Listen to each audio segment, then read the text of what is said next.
చదువుకుని డిగ్రీలు తీసుకున్న మీరెక్కడ, చదువు లేని వేలుముద్రగాడిని నేనక్కడ. మీ చదువుకి తెలివితేటలకు తగ్గ వరుణ్ణి చూసి పెళ్లి చేసుకోండి.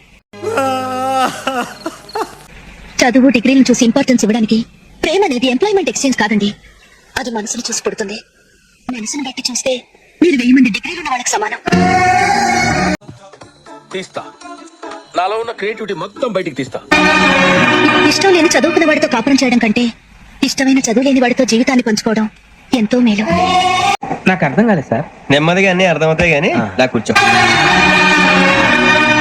మీలా మాట్లాడడం నాకు చేత కాదండి, కానీ మీకు నేను ఏ విధంగా చూసినా సరైన జోడి కాదని మాత్రం చెప్పగలను. నన్ను క్షమించండి. ఇదే మీ సమాధానమా?